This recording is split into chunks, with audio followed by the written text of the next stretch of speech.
Rains from Tropical Storm Bill tonight are slowly moving toward the area, and some on the Bolivar Peninsula are packing up and heading out to avoid becoming stranded.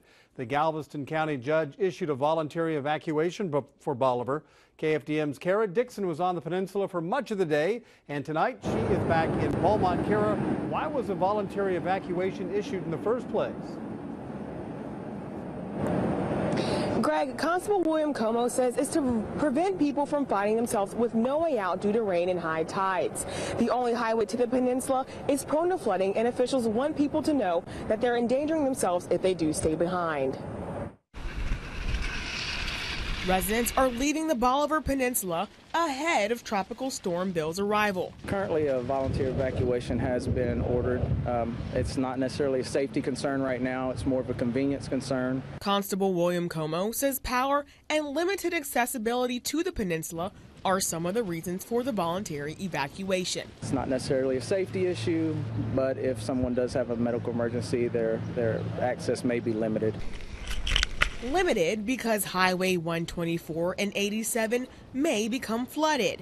It's the lowest point on the Bolivar Peninsula. And it's also the only road out of Bolivar. It eliminates one of our escape routes, the only escape route from the Bolivar Peninsula. Roberts Isaacks is the president of High Island Volunteer Fire and Rescue. He says flooding is common on Bolivar, and he's worried those who choose to stay may become stranded. A lot of people, I hate to say it, wait till the last moment, which we encourage them not to do that.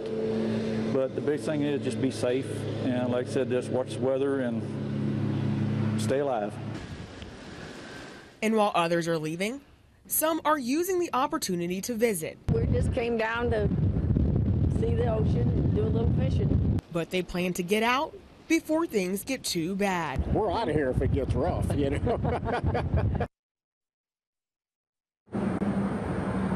The Galveston ferry is still running, but it will be shut down if winds exceed 50 miles per hour or the tides rise 4.5 feet. Now, there are two shelters on High Island, one at the fire station and the other at the school on 7th Street. Reporting live in Beaumont, Kara Dixon, KFDM 6 News. Thank you, Kara.